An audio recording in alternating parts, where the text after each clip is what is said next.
The world men's tennis number one, Novak Djokovic, has been deported from Australia. He flew out of Melbourne Airport just hours after judges rejected the unvaccinated tennis star's appeal to stay in the country.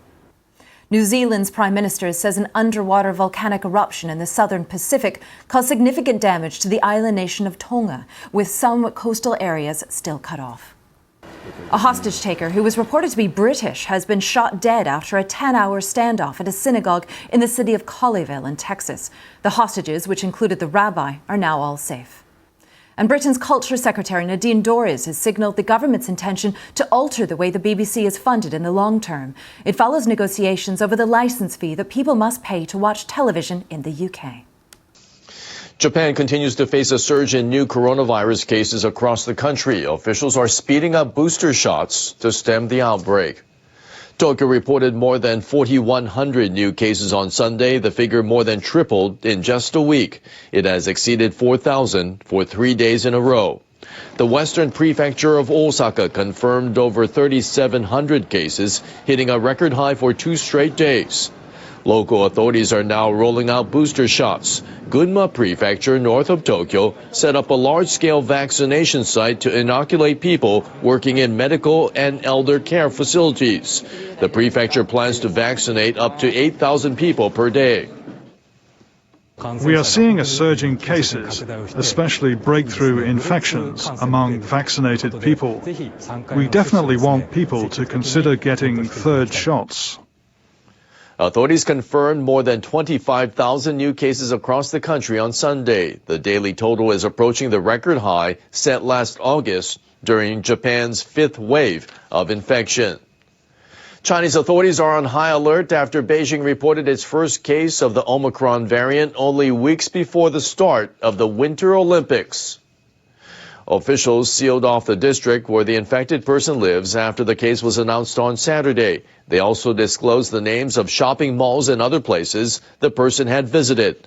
Residents are being told to report to the authorities if they may have had contact with the person. I'm worried about this news. China will host a world sports event. Even though only one person is infected with the virus, I'm concerned for the country. The Chinese government has adopted a zero-COVID policy, but Omicron cases have been found in Tianjin, Shanghai, as well as Hunan and Guangdong provinces. The Winter Olympics are due to open in Beijing on February 4th. The Chinese government has stepped up coronavirus restrictions. These include a ban on travel into Beijing from areas where new cases of the virus have been confirmed within the previous 14 days. As China exercises extreme caution, a freight train from North Korea reportedly has arrived in the country. This comes after the border had been closed for almost 2 years. Chinese government sources say the train crossed over a river that separates the two countries, arriving in the northern Chinese city of Dandong on Sunday from North Korea's Siniju city. South Korea's Yonhap news agency quoted an unnamed sources saying the train is likely to be loaded with medical supplies and daily necessities. It's expected to make a return trip to North Korea on Monday. North Korea has severely curtailed transactions with China, its biggest trading partner, as it tries to prevent the coronavirus from entering the country. It's a decision that has dealt a severe blow to the North's economy. It remains unclear whether the freight train's brief round-trip journey will lead to the resumption of full cross-border trade. In a policy speech last month, North Korean leader Kim Jong-un said that preventing infections is a national project of the highest priority. Now the latest on the volcanic eruption off Tonga, which triggered tsunamis across a wide area of the Pacific. The extent of the damage is not yet clear. A New Zealand government official in Tonga said in a TV interview that the western coast of the capital suffered serious damage. Nuku'alofa is blanketed in this, it's looking like a moonscape. It's blanketed in volcanic ash. But the good news is that the Tongan government have got no confirmed reports of deaths or serious injuries. There are a couple of people who have reported missing. New Zealand's Prime Minister says a damaged undersea cable has led to communication difficulties with the South Pacific nation. Jacinda Ardern says New Zealand's Ministry of Foreign Affairs and other government agencies are working to get aid to Tonga by both air and sea. The underwater volcano around 65 kilometers north of Tonga's capital, Nuku'alofa, erupted on Saturday afternoon. Satellite images show that within 1 hour, smoke from the eruption had covered an area about 200 kilometers in diameter. Officials in Tonga say the cloud of ash reached a height of about 20,000 meters. The Pacific Tsunami Warning Center in the U.S. state of Hawaii says Tonga was struck by waves with heights up to around 80 centimeters. Japan's foreign ministry has issued safety information for Tonga based on reports from the embassy. It says the Tongan government's tsunami warnings are still in place as volcanic activity continues. It also says authorities are warning about the effects of volcanic ash. They are asking children to refrain from going out to avoid breathing in the dust. They also urge people not to use water from tanks that catch rainfall, which might be contaminated. The eruption affected wide areas across the Pacific. Tsunami warnings and advisories were issued from parts of New Zealand to the United States. The waves reached a height of about 1.4 meters in Vanuatu. They were about 1.1 meters in the French territory of New Caledonia and some 60 centimeters in American Samoa. People in Fiji say the volcanic eruption sounded like a thunderclap.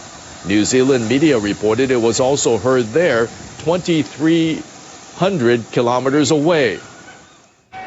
The U.S. Pacific Tsunami Warning Center says waves up to 80 centimeters were seen in Peru, 10,000 kilometers away from the volcano.